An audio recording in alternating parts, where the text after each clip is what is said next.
जी नमस्कार। इस समय हम बलिया के ऐतिहासिक ट्रेजरी विभाग में हैं। यहाँ पर आप देख सकते हैं कि तमाम यहाँ पर नेतागण मौजूद हैं।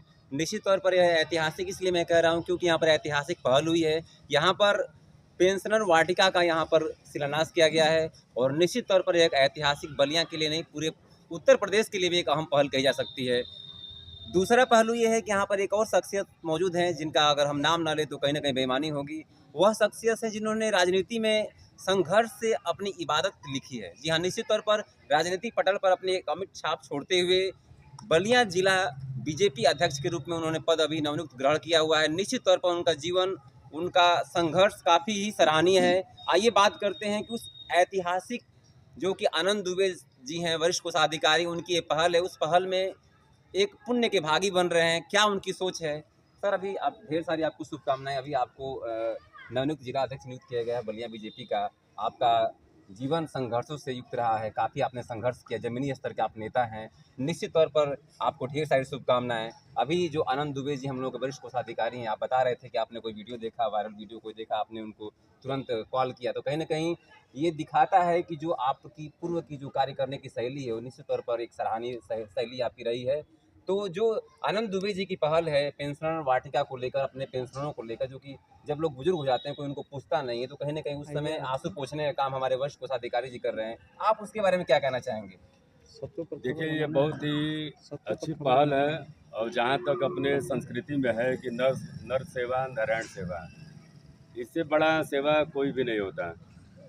और मैं जिक्र किया था, मैं आपका वीडियो देखा, मैं अपने आप को रोक नहीं पाया। दूसरा कोई जिला अध्यक्ष होता तो नहीं आता। जिस तरह इन्होंने फ़ोन करने के बाद कहा कि नहीं अध्यक्ष जी आप भी आ जाते हैं, लेकिन मैं एक कार्यकर्ता हूँ, कार्यकर्ता का भाव मेरे अंदर है। और मैं किसी भी क्षेत्र में, कोई भी अधिकारी हो, सामाजिक क्षेत्र में काम करने वाला कार्यकर्ता हो, व्यवसायी हो, अगर अच्छा काम कोई करता है तो मैं अपने आप को रोक नहीं पाता हूँ। मेरे मन के अंदर यह भाव होता है कि और अधिक प्रोत्साहन के माध्यम से उन लोगों को आगे बढ़ाया जाए और समाज में एक संदेश जाए कि हम एक बड़े अधिकारी होने के बावजूद भी रचनात्मक काम कर सकते हैं, लोगों की सेवा कर सकते हैं और इस प्रकार से सेवा कर सकते हैं कि वह लोगों के लिए एक मिसाल बने, ताकि एक प्रेरणा का काम लोगों के मन के अंदर भाव जगे कि नहीं मुझे भी कुछ न कुछ करना चाहिए। बहुत ही अच्छा पहल था वरिष्ठ कोषाधिकारी महोदय का। अभी मैं चूँकि यहाँ मैं पूर्व परिचित हूँ, हमेशा आना-जाना लगा रहता है। गर्मी के दिनों में हम लोग देखते थे कि काफ़ी पेंशनरों को, उनके परिवारों को दिक्कतों का सामना करना पड़ता था। लेकिन आपके अंदर वह सोच, वह भाव, वह जज़्बा उत्पन्न हुआ, आपने अच्छी पहल की है। मैं ढेर सारी भारतीय जनता पार्टी के तरफ से आपको साधुवाद देता हूँ, आपको धन्यवाद देता हूँ कि आप ऐसे ही निरंतर इस प्रकार से कार्य करते रहें कि वह समाज के काम करने वाले अन्य अधिकारियों के लिए भी अनुकरणीय हो। वो भी कुछ सीखें कि मुझे भी करना चाहिए। अध्यक्ष जी अभी नगर पालिका अध्यक्ष आए हुए थे, उन्होंने काफ़ी कुछ घोषणाएं की, 15 लाख और भी कई चीज़ों की उन्होंने घोषणाएं की। ऐसे में हम ये जानना चाहेंगे कि आप यहाँ पर आए हुए हैं और आपकी सरकार है और ये वाटिका निश्चित तौर पर ये सार्वजनिक वाटिका है और बुजुर्गों का वाटिका, बुजुर्ग हमारे कहीं ना कहीं धरोहर होते हैं। आप इसके बारे में क्या सोचते हैं? क्या यहाँ पर कुछ आप कहना चाहेंगे इसके बारे में? कल ही एक कार्यक्रम में मैं मौजूद था। उत्तर प्रदेश के यशस्वी प्रधानमंत्री आदरणीय दयाशंकर सिंह जी भी उसमें थे, नगर पालिका परिषद के सम्मानित अध्यक्ष जी भी थे।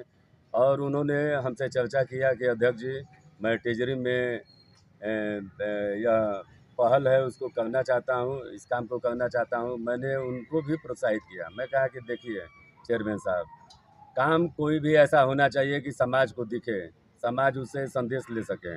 और मैं आपको यह विश्वास दिलाता हूँ कि सरकार अपनी है और मैं अपने वरिष्ठ कोषाधिकारी महोदय आनंद दुबे जी से बात करूँगा।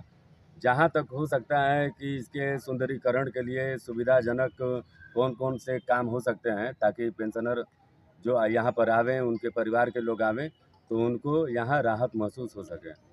आप देख सकते हैं कि यहाँ पर जो बीजेपी के जिलाध्यक्ष हैं, कितनी आत्मीयता के साथ में, कितनी शालीनता के साथ में इन्होंने जो धरातल पर इनका जो पूर्व का अनुभव रहा है, इन्होंने बड़ी शालीनता के साथ में इन्होंने वर्क किया है और उसी शालीनता के साथ में इन्होंने यहाँ पर अपनी बातों को भी रखा है। और निश्चित तौर पर इनका यह कहना है कि हम आने वाले समय में इसकी सुंदरीकरण के लिए हम अपने आला जो भी राजनीतिक मंत्री या फिर नेता होंगे हम उनसे बात करेंगे और उसमें अहम पहल करेंगे।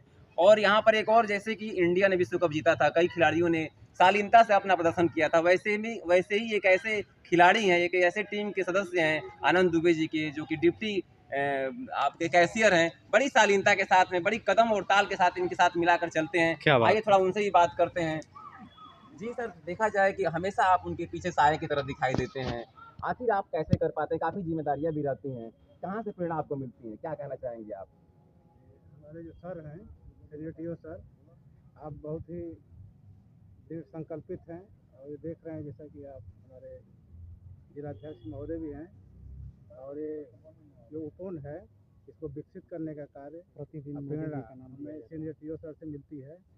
और ये वृक्ष जो आप देख रहे हैं, ये परोपकाराय सताम विभूते है, ये जो परोपकार की भावना से पेड़ लगाए गए हैं, और चंदन के वृक्ष हैं, आम के वृक्ष हैं, ये हमें जो है प्रेरित करते हैं कि परोपकार, दूसरे की सेवा करिए और उससे आपको आनंद ही आनंद मिलेगा।